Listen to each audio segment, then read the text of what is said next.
Buenas tardes a todos. Tenemos una buena noticia, está lloviendo. Y aparte de eso, refrescó rápidamente el clima. Así que le hacía mucha falta a la ciudad un poco de agua. Habíamos comenzado un tema doctrinal y lo estábamos desarrollando cada fin de semana. Nos toca mirar ahora el libro de Romanos, capítulo 5 hasta el 11. Pero hoy día solo nos vamos a quedar en 2 versículos, nada más. Y es bueno que sepamos que este pasaje es sumamente importante, tocante a nuestra justificación, tocante a nuestra salvación y lo que hizo Jesucristo por cada uno de nosotros. Los versículos 1 y 2, Romanos capítulo 5, dicen: justificados, pues, por la fe, tenemos paz para con Dios por medio de nuestro Señor Jesucristo, por quien también tenemos entrada por la fe a esta gracia, en la cual estamos firmes y nos gloriamos en la esperanza de la gloria de Dios. La palabra clave aquí es justificación.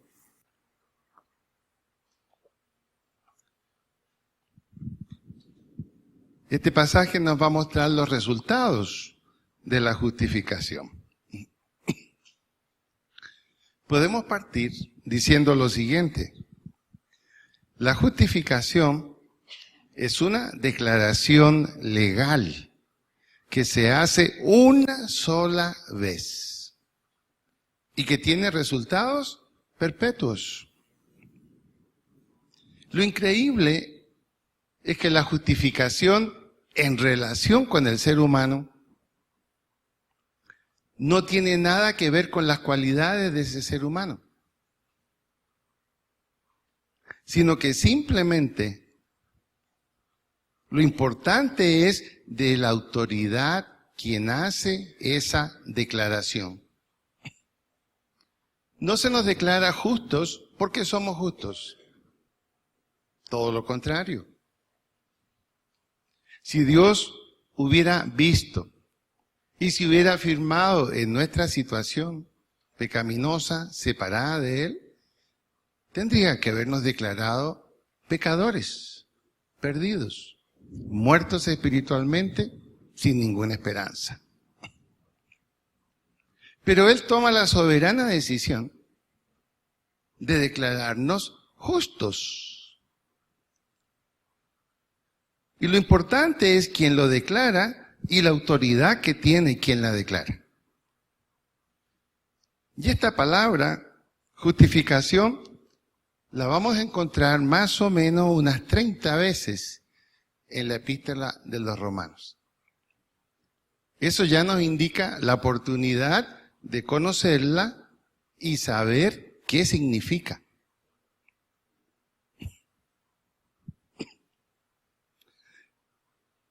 Es un veredicto legal. Y como veredicto incluye perdón de la culpa, perdón del castigo del pecado, y nos traspasa, nos atribuye, nos imputa la justicia de Cristo a nosotros. Cuando el apóstol Pablo dice vestidos de Cristo, es como sobre esta ropa vieja que tenemos, Dios dice, te pongo esta ropa nueva, y esta ropa nueva es Cristo. Y la justicia de Cristo es la que yo voy a pensar que tú la tienes, y decido que tú la tienes, aunque no tienes ningún merecimiento para que esto suceda. Por eso se usa la palabra imputación. Los abogados saben muy bien qué significa la palabra imputación. Yo recuerdo que mi papá quería tener un abogado en la familia. Y alcancé a estudiar 2 años. Pero a mí, francamente, no me gustaba. Y yo me recuerdo que en el primer año nos dividimos en el curso los que estaban de acuerdo y respaldaban el derecho natural y los que respaldaban el derecho positivo. Y nos tocó estudiar a Hans Kelsen. No sé si tú lo estudiaste, Ángela. Ok. Su famoso concepto de la imputación. ¿Y qué explicaba él? No es una relación de causa-efecto. Por ejemplo, si la Biblia declara que el hombre es pecador, causa, ¿cuál es el efecto lógico? Muerte. La paga del pecado es muerte, causa y efecto. Pero la imputación atribuye un efecto que no se relaciona con la causa. Por ejemplo, paso con el carro, el semáforo está en rojo. Se me atribuye una falta y eso genera una multa. No hay ninguna relación natural, causa-efecto, en pasar algo en rojo y que yo tenga que tener una multa. Pero es algo que se establece, algo que se atribuye. Esto es lo que Dios hace con respecto de la justificación. Nos atribuye una consecuencia que no está de acuerdo con la causa. Yo como pecador, ¿qué necesito recibir? Muerte. Porque la paga del pecado es muerte. Y Dios dice atribuirme a mí la justicia de Cristo y me declara justo.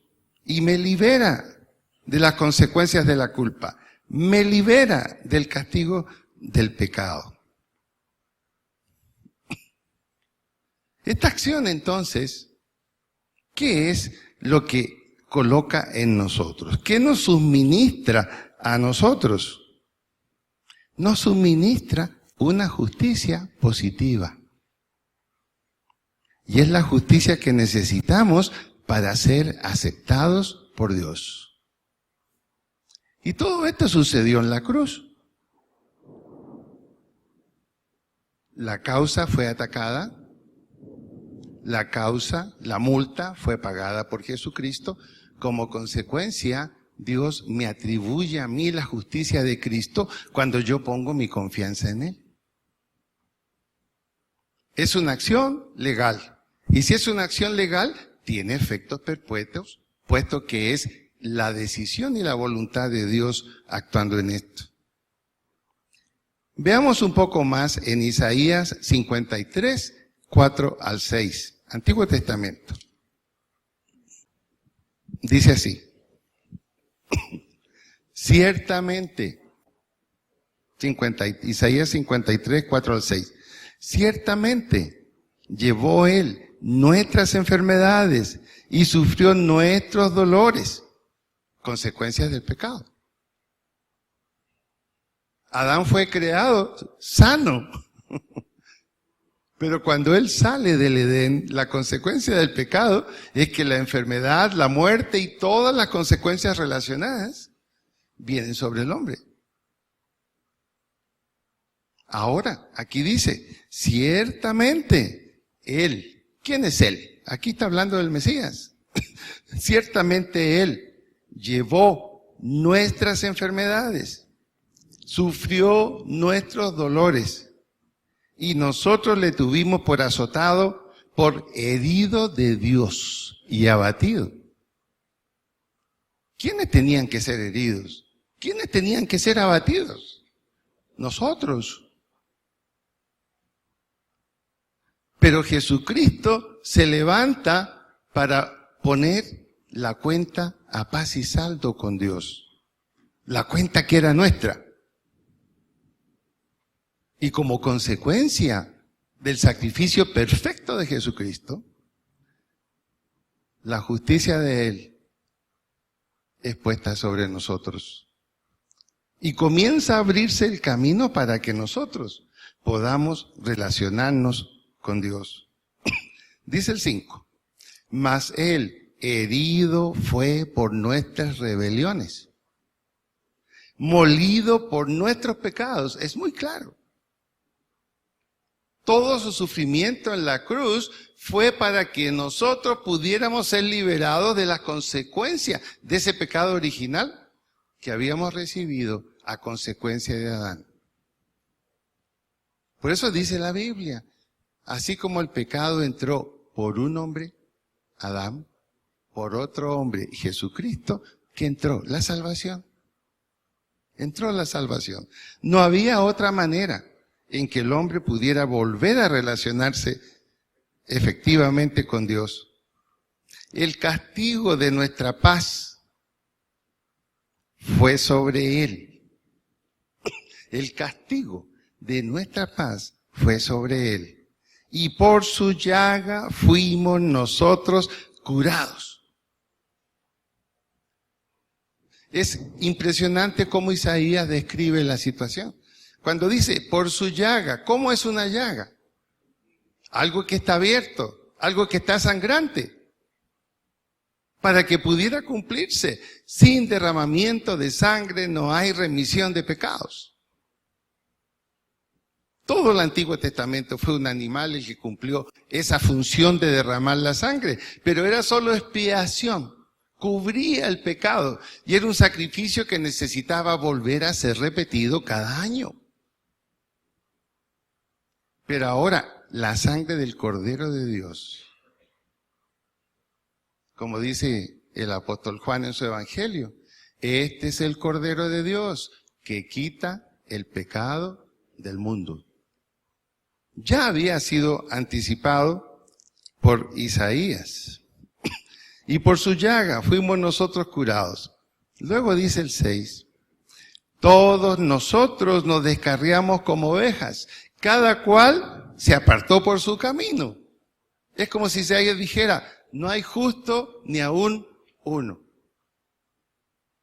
Todos nos descarriamos, todos nos alejamos de Dios, todos estábamos perdidos, todos estábamos separados de la gloria de Dios. Y cuando decimos separados de la gloria de Dios, estamos diciendo separados de todo lo bueno. Esa es la gloria de Dios. Todo lo bueno que usted puede imaginar respecto de la vida pasada, presente y futuro. Esa es la gloria de Dios. Estábamos separados de la gloria de Dios.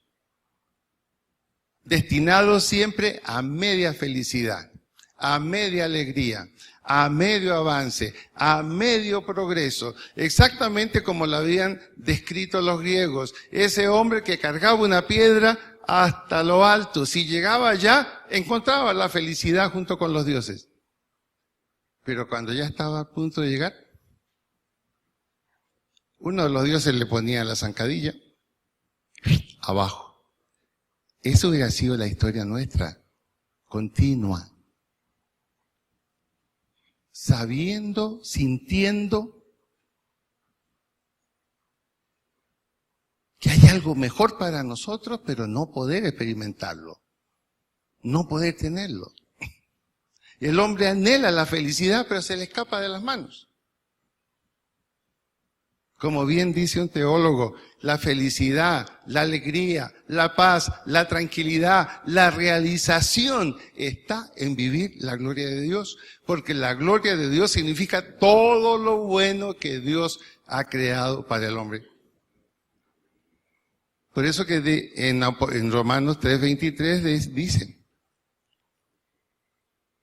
por cuanto todos estamos destituidos, separados ¿de qué? De la gloria de Dios. Por eso los filósofos decían que el ser humano siempre anhela volver a encontrar ese paraíso perdido. Y hay una obra de John Milton que se llama El paraíso perdido. Y aquí comienza a hacerse realidad otra vez.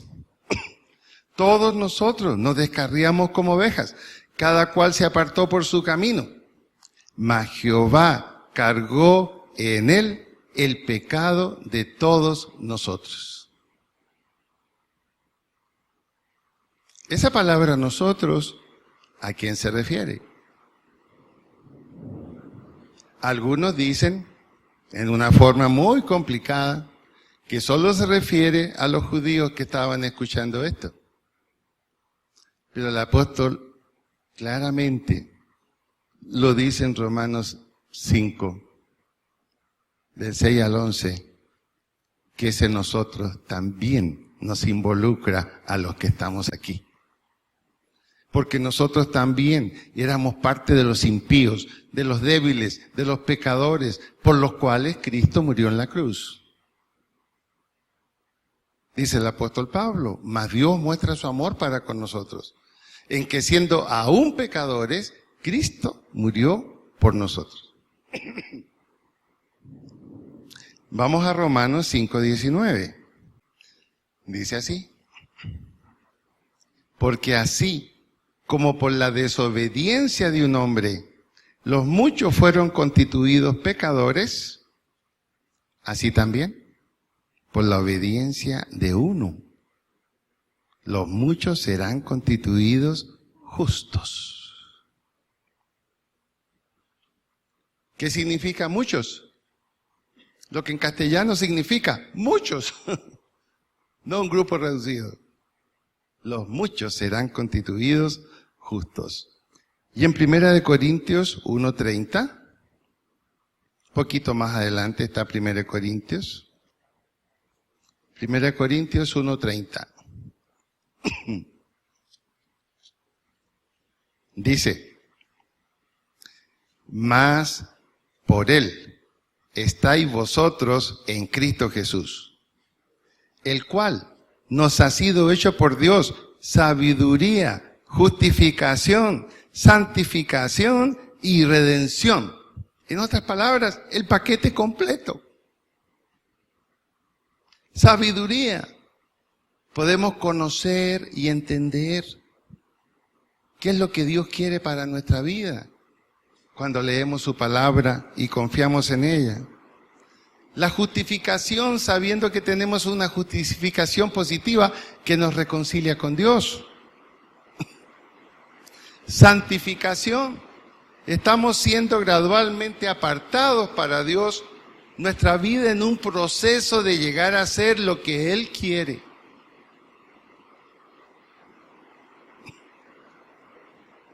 Y redención. Cuando lleguemos a la etapa final, en que seremos como Él es. Y le veremos cara a cara.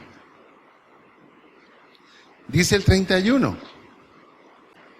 Para que como está escrito, el que se gloría, gloríese ¿en quién? ¿Por qué hay que gloriarse en el Señor? Por la obra que Él ha hecho por nosotros. Por la obra que Él ha hecho por nosotros. ¿Cuál es el resultado ahora? Hablemos más de los resultados y los beneficios de la justificación. Vamos a Romanos 3:21 al 24. Pero ahora, aparte de la ley, se ha manifestado la justicia de Dios, testificada por la ley y por los profetas. Acabamos de leer Isaías. La justicia de Dios por medio de la fe en Jesucristo, para todos los que creen en Él. Porque no hay diferencia. Por cuanto todos pecaron y están destituidos de la gloria de Dios, siendo justificados gratuitamente por su gracia, mediante la redención que es en Cristo Jesús. Ya comienzan allí los beneficios de la justificación. Primero, es algo gratuito. Es algo que apela a nuestra confianza en poner nuestra fe en Cristo, en creer en Cristo y en aceptar la obra que Él hizo en la cruz, renunciando a buscar cualquier otra manera de satisfacer a Dios. Dios solamente es satisfecho en la manera que Él dice que puede ser satisfecho. Y esto es Primero, la obra que su Hijo Jesucristo hizo en la cruz. Ahora, dice que es por medio de la fe en Jesucristo, para todos los que creen en Él. ¿Quiénes son los que tienen el beneficio entonces? Los que creen en Él. En ese sentido, somos parte de una escogencia cuando creemos en Él. La oferta gratuita de Dios está allí, pero es para aquel que la crea, aquel para que ponga su fe en esa obra que Cristo hizo en la cruz. ¿Hay alguien que esté exento de pasar por ese filtro? Dice el versículo 23 que no. Por cuanto todos pecaron y están todos destituidos de la gloria de Dios, siendo justificados gratuitamente por gracia. A veces nos cuesta aceptar un regalo, pero este es un regalo de tal magnitud que Dios nos ha dado, que es algo que tenemos que no solamente recibirlo, sino que reconocer que tenemos que vivir dignamente en cuanto al regalo. Esto va a implicar la obediencia, no solamente la fe y creer, también la obediencia.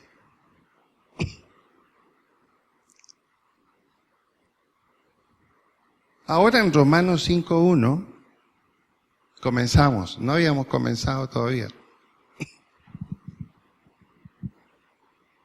Aquí están los resultados, los beneficios recibidos a consecuencia de la justificación.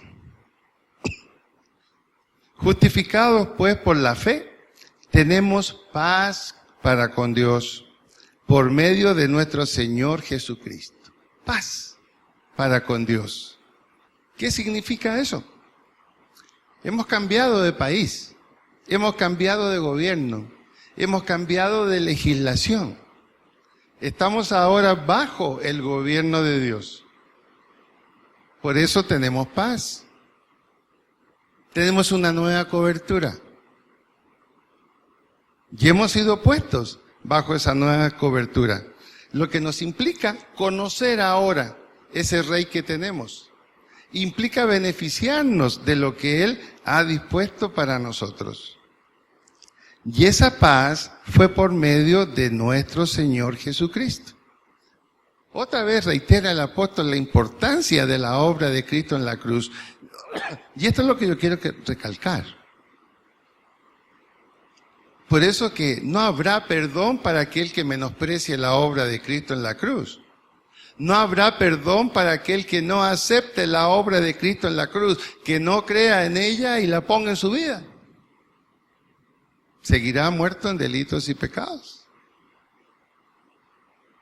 Porque no hay otro nombre en el cielo dado a los hombres en quien podamos ser salvos.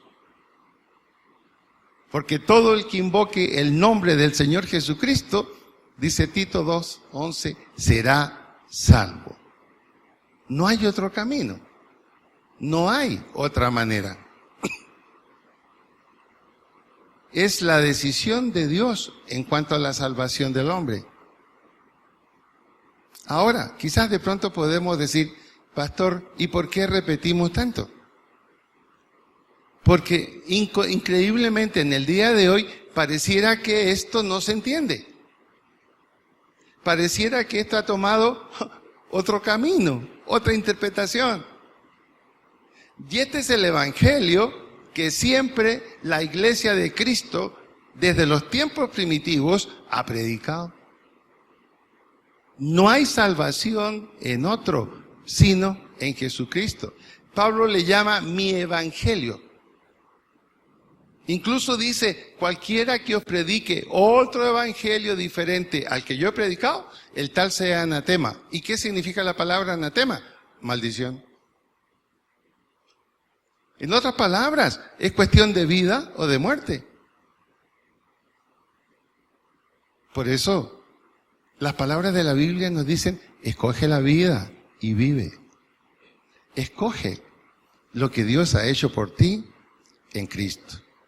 ¿Por qué es importante la paz para con Dios en el versículo 1? El pecado nos pone en guerra con Dios, definitivamente. Porque Dios no acepta el pecado.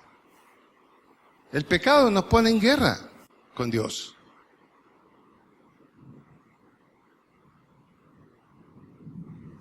Y la justificación ha hecho que esa guerra entre mi pecado y Dios cese. Porque Dios ha comenzado a hacer una obra en mí al aplicar esa justicia positiva que me permite acercarme a Dios en otros términos. La obra de Cristo en la cruz quitó el gran obstáculo que impedía la reconciliación con Dios. ¿Cuál era ese obstáculo?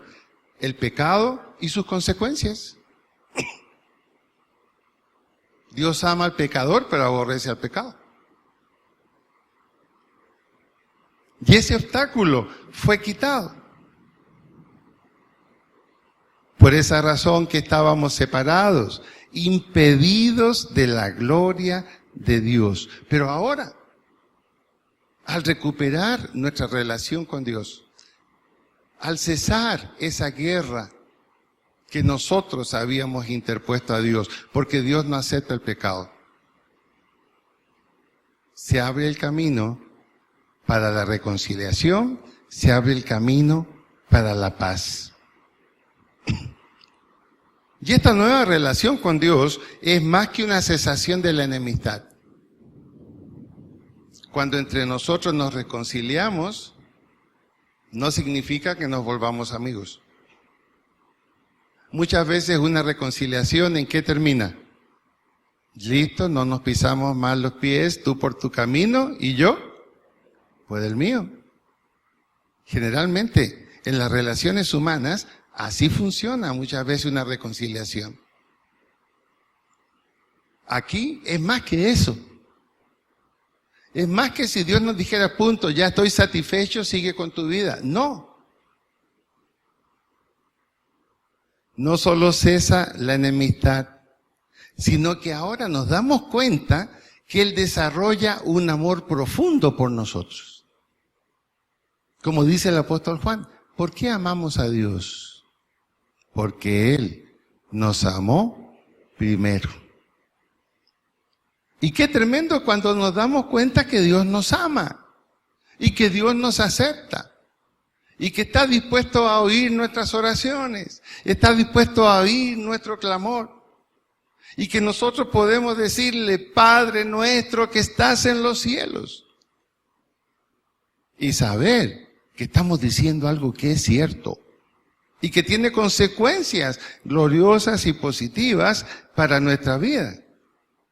Nos damos cuenta que vamos estableciendo una relación profunda de amistad con Dios. Cosas que antes no nos provocaban ningún daño en nuestra conciencia. Cosas que antes podíamos hacer y seguirlas haciendo, ahora se produce cierto dolor en nuestro corazón, sabiendo que estamos ofendiendo a alguien que nos ama y que ha hecho tanto por nosotros.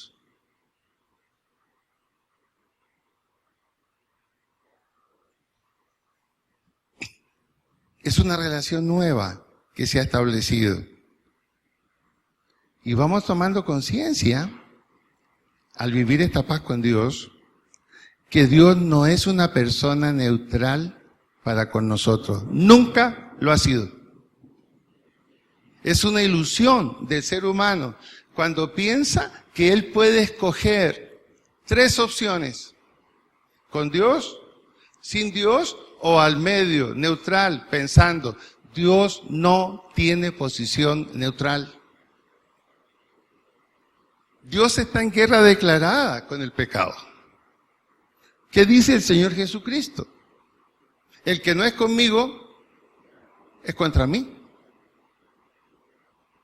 Y el que dice, bueno, Él es neutral, Chuchito me cuida y todas estas frases, el que conmigo no recoge,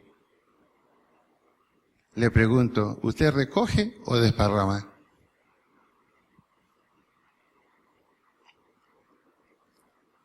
¿Qué significa desparramar? El punto es, ¿qué es lo que se desparrama? Lo que Cristo quiere recoger es otros corazones, otras almas para Él, que también le encuentren, que también le conozcan, que también crean en Él, que también le reciban para que tengan los beneficios de su obra en la cruz. Eso es recoger. ¿Pero qué es desparramar? Cuando con nuestra propia mala conducta, cuando con nuestra propia incapacidad de hacer lo que Dios quiere, por nuestra desobediencia, en vez de atraer, ¿qué hacemos?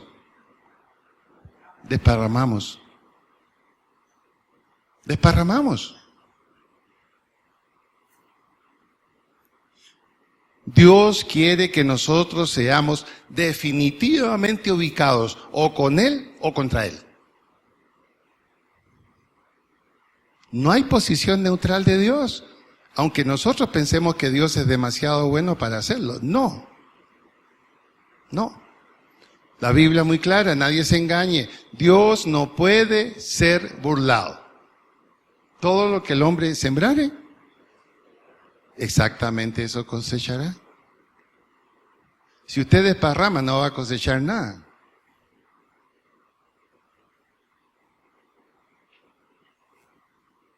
Por eso Pablo, cuando se refería a los creyentes, decía que nosotros somos cartas vivientes, donde pueda leerse lo que la obra de Dios que Él quiere hacer. Cartas vivientes. Ahora, hagámonos esta pregunta en esta tarde. Y muy seriamente se lo digo. Si alguien lee nuestra vida, observando nuestra vida, ¿qué está leyendo? Pregúntese, ¿qué está leyendo? ¿Está leyendo convicción? ¿Está leyendo decisión? ¿O está leyendo sí o no, sí o no, sí o no?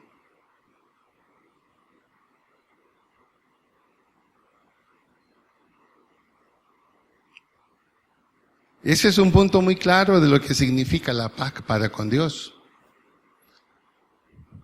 Dios ha hecho la paz con nosotros, pero quiere que nosotros la apreciemos, la vivamos y la pongamos en práctica. Es muy interesante cómo en esta paz con Dios, Jesucristo nos da el ejemplo de cómo se va profundizando esta relación con aquellos que creemos en Él, que hemos confiado nuestra vida a Él. Mire Juan 15, 13 al 15. Nadie tiene mayor amor que este, que uno ponga su vida por sus amigos. Vosotros sois mis amigos si hacéis lo que yo os mando. Ya no os llamaré siervos, porque el siervo no sabe lo que hace su señor. Pero os he llamado amigos, porque todas las cosas que oí de mi Padre os las he dado a conocer. ¿Qué está diciendo aquí? ¿Qué grado de relación tiene el Señor Jesucristo con aquellos que están en paz con Dios por la obra de Él en la cruz? Podríamos sentirnos contentos solamente con ser siervos del Señor. Sería más que suficiente poder decir que somos siervos de Él. Y estos hombres que estuvieron con Él preparándose para ser esos apóstoles en la Biblia, quizás se sentían contentos con ser siervos. Y qué sorpresa cuando Jesús les dice, no son siervos. No son mis asistentes o mis esclavos personales. Son mis amigos. ¿Qué habrá significado eso en estos hombres cuando escuchan eso? Que ese maestro que le han visto predicar, que le han visto hacer milagros, que le han visto levantar muertos, les dice, señores, somos amigos. Somos amigos. Y como amigos, ustedes conocen todo, porque todo lo que mi Padre me dijo, se los he dicho a ustedes. Tremenda consecuencia de la paz con Dios. No solamente cesó la enemistad. Hemos conocido el amor de Dios. Disfrutamos el amor de Dios. Y ahora nos damos cuenta que Jesucristo es nuestro amigo. Pero Él decide ir un paso más adelante todavía. En Juan 20:17. De seguidores pasaron a ser siervos. De ser siervos pasaron a ser amigos. Y mire ahora el título que les da en Juan 20:17. De pronto miramos un poquito más arriba para que tomemos el contexto. En el 15, Jesús le dijo: mujer, ¿por qué lloras? ¿A quién buscas? Ella, pensando que era el hortelano, el cuidador allí donde estaba la tumba, le dijo: Señor, si tú lo has llevado, dime dónde lo has puesto y yo lo llevaré. Jesús le dijo: María. Volviéndose, ella le dijo: Raboni, que quiere decir maestro. Jesús le dijo: no me toques, porque aún no he subido a mi Padre. Pero mire ahora, mas ve a quienes, a mis hermanos, y diles: subo a mi Padre y a vuestro Padre, a mi Dios y a vuestro Dios. Mire el proceso, lo que significa la paz con Dios. Cesó la enemistad. Comenzamos a conocer y disfrutar el amor de Dios. Le comenzamos a obedecer y descubrimos que le amamos a Él porque Él nos amó primero. Nos damos cuenta que no nos considera siervos, nos considera amigos y más aún nos considera hermanos. A tal punto que Pablo dice: y si somos hermanos, coherederos junto con Cristo. Es decir, tenemos parte en la herencia que le pertenece al Hijo de Dios, a Jesucristo. ¿Se imagina cómo será entonces la eternidad? No vamos a llegar allá como allegados. ¿Cómo vamos a llegar? Como hermanos del heredero, como hermanos del dueño. ¡Qué increíble! Cuando pensamos en lo que eso significa, quizás a lo mejor nos ha parecido tan liviano. Nos ha parecido tan liviano que no vale la pena defenderlo, que no vale la pena creerlo, que no vale la pena luchar por esas convicciones, que no vale la pena tomar la posición junto a Él y tras Él. Él lo ha hecho todo por mí, lo ha hecho todo por usted. ¿Y qué espera entonces de nosotros? Si usted, como yo, como seres humanos, nos damos enteramente por alguien, ¿qué esperamos? Cuando nos casamos, por ejemplo, la otra persona, ¿qué nos dice? Yo espero que los compromisos que tú hiciste conmigo los cumplas. Y yo respondo: y yo también espero lo mismo. El Señor también nos dice: bueno, como decía un antiguo himno evangélico, si yo he hecho todo por ti, decía ese himno, ¿qué estás haciendo tú por mí? Yo he hecho todo por ti. ¿Qué estás haciendo tú por mí?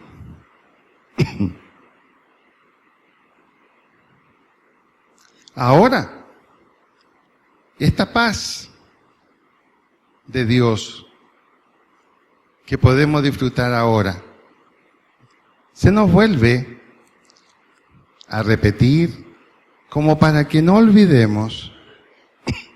Versículo 2. Por quien también tenemos entrada por la fe a esta gracia. ¿Por quién tenemos entrada? Versículo 1, por medio de nuestro Señor Jesucristo. Y esta gracia significa finalmente disfrutar lo que la Biblia llama reconciliación. De modo que si alguno está en Cristo, es una nueva creación. Las cosas viejas pasaron, he aquí todas son hechas nuevas. Y todo esto proviene de Dios, ¿quién nos reconcilió consigo mismo? Por medio de Cristo. Y si estando reconciliados, estamos justificados. Y si estando justificados, estamos redimidos.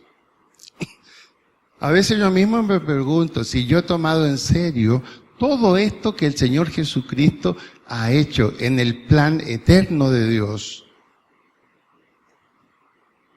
Porque es demasiado grande, tiene demasiado valor. Y a veces nosotros caemos en esta tentación como que lo que fácil llega, fácil se va. Fue fácil para nosotros, pero fue muy complicado para Dios. Tener que hacer oídos sordos a la petición de su Hijo. Padre, si es posible que esta copa pase de mí, salvemos al hombre de otra manera. Y ese silencio de Dios con su Hijo significó nuestra paz. Nuestra nueva relación, el ser reconciliados con Dios. Vamos al versículo 2, finalmente. Este es un pasaje en que tenemos que ir muy lentamente. Dice, por quien también tenemos entrada por la fe a esta gracia en la cual estamos firmes. Y nos gloriamos en la esperanza de la gloria de Dios. El acceso del creyente a esta gracia, el acceso del creyente a esto que Dios ha hecho por él, es por medio de Jesucristo. No hay otra vía. No hay otra vía. Yo soy el camino. Yo soy la verdad. Yo soy la vida. Nadie viene al Padre si no es por mí. ¿Qué pensaba el judío del Antiguo Testamento? Miremos en Éxodo 19:9. Entonces Jehová dijo a Moisés, he aquí, yo vengo a ti en una nube espesa, para que el pueblo oiga mientras yo hablo contigo, y también para que te crean para siempre. Pero ¿podía todo el pueblo tener acceso a Dios? Solo Moisés. Y Dios le dice, mira, vengo en una nube espesa. Solo tú podrás verme y oírme. Pero el pueblo solo podrá oír, nada más. El que puede estar aquí conmigo eres tú. No había una entrada libre. Era una entrada mediada. Al principio fue por Abraham. Luego fue por Moisés. Luego fue por el sumo sacerdote que representaba al pueblo. Pero no era llegar y presentarse delante de Dios. No era posible. Así fue al principio.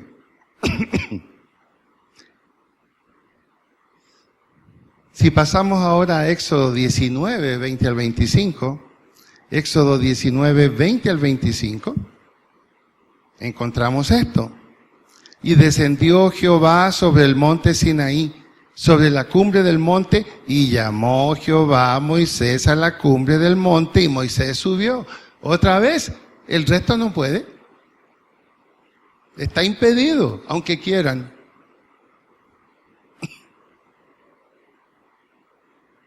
Y Jehová dijo a Moisés, desciende, ordena al pueblo que no traspase los límites para ver a Jehová, porque caerá multitud de ellos.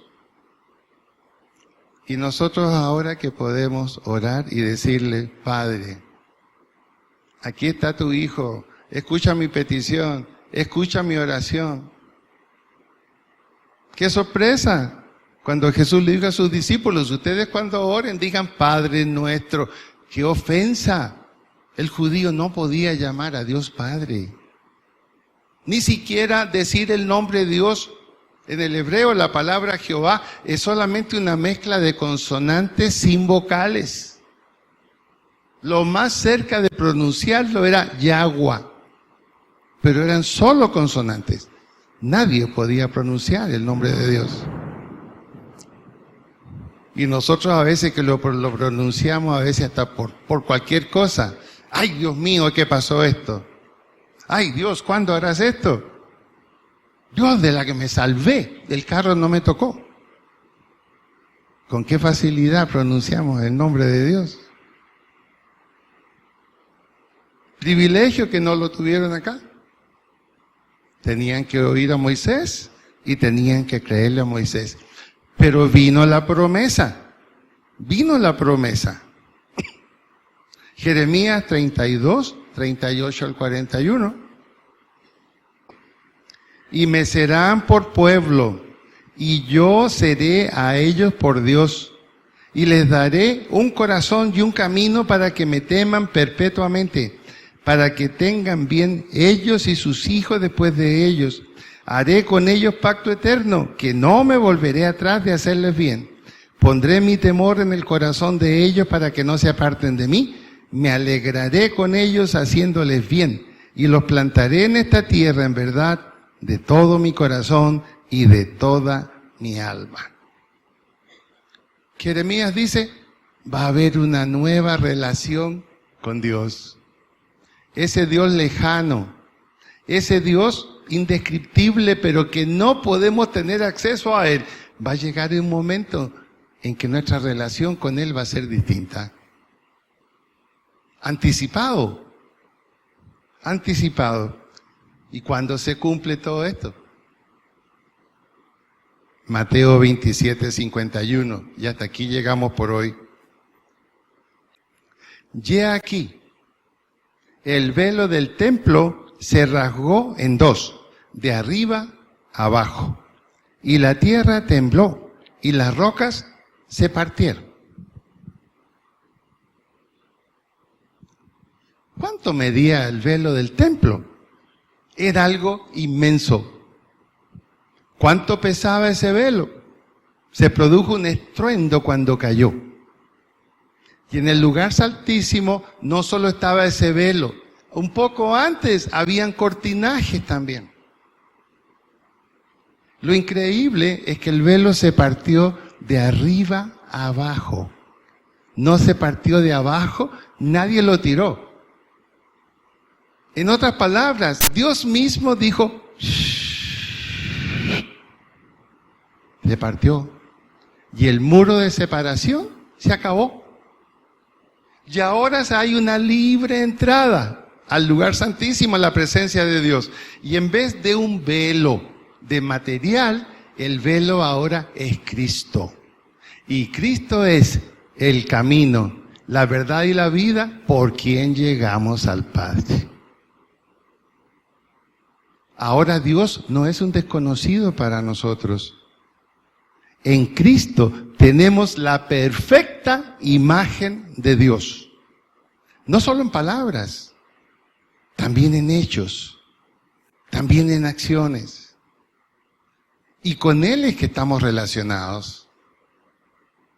Con Él es con quien tenemos paz. Y Él es quien es nuestra entrada a la presencia de Dios. Por eso podemos llamarle a Dios Padre. La pregunta ahora, hermanos, es esta. A veces, cuando hay críticas de ciertos sectores, como pasa hoy día en el mundo religioso, casi todos nos criticamos. Incluso ha salido por allí una publicación que vale la pena investigarla para saber si es cierto. Algunos conceptos sobre la renuncia del Papa Benedicto.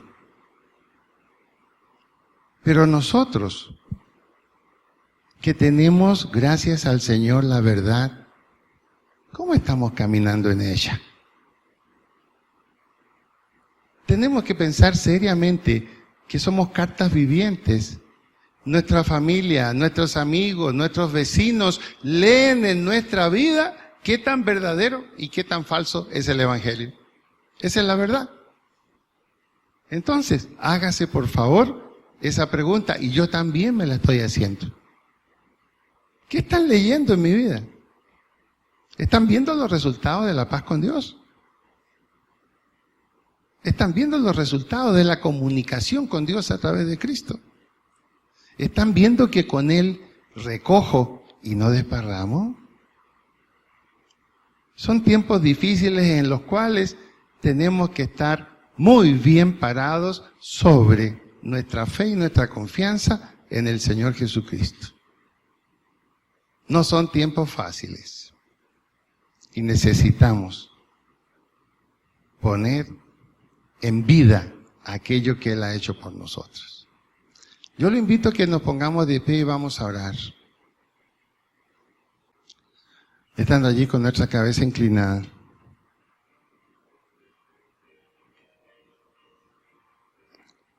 Por unos minutos, hagámonos un serio examen.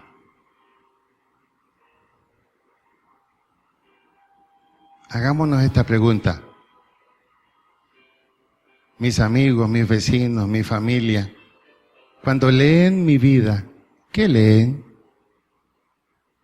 ¿Encuentran a Cristo? ¿Son desafiados por mi vida?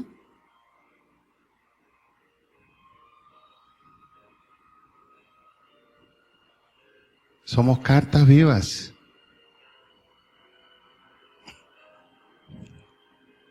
La invitación del Señor es a recoger junto con Él, no a desparramar.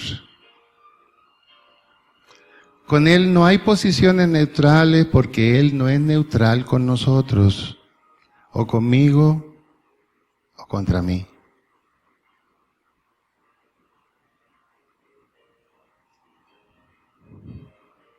Es mejor estar con aquel que se entregó por nosotros, que lo dio todo por nosotros.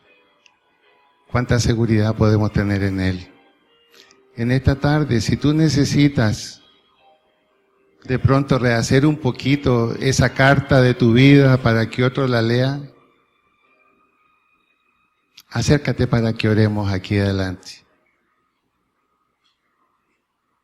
Tú sabes qué tipo de carta eres, yo sé qué tipo de carta soy. A lo mejor he tomado una posición de carta en blanco para que nadie encuentre ni bueno ni malo, pero no existe la carta en blanco. No existe la carta en blanco.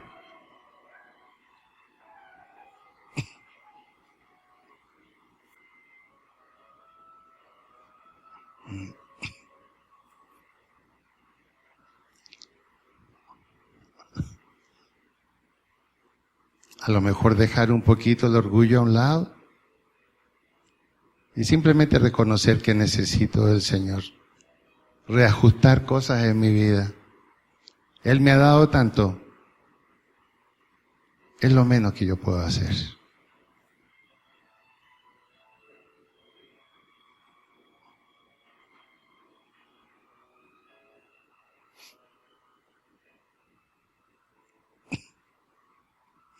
Señor, en esta tarde queremos darte gracias porque tu palabra es verdad. Que tu palabra penetra en lo profundo de nuestra mente y en nuestro corazón y no podemos evitar reconocer lo que ella nos dice. Perdónanos, Señor, porque no hemos vivido totalmente el compromiso ni hemos valorado lo que tú has hecho por nosotros. Pero gracias porque tenemos la oportunidad de corregir. Gracias porque tú nos permites, Señor, no solamente pedirte el perdón, sino beneficiarnos también de tu respuesta, de ser fortalecidos, no solamente perdonados, fortalecidos para hacer lo que tú nos pides hacer, Señor. Gracias por estos hermanos que están aquí adelante. Gracias, Señor, porque tu palabra dice, el que busca, hallará. y el que llama se le abrirá, y el que pide recibirá. Señor, gracias, porque yo me incluyo también con ellos. Y yo pido, Señor, que tú me ayudes a reescribir la carta que es mi propia vida, para que otros, Señor, puedan leer en mí lo que tú estás escribiendo y no lo que yo estoy tratando de escribir. Gracias, Señor, porque solo tú puedes hacer las cosas nuevas. Y tú dices, al que a mí viene, yo no le echo fuera. Venid a mí, todos los que estáis cansados, cargados, trabajados, que yo os haré descansar. Gracias, Señor. Gracias por esa obra que tú hiciste.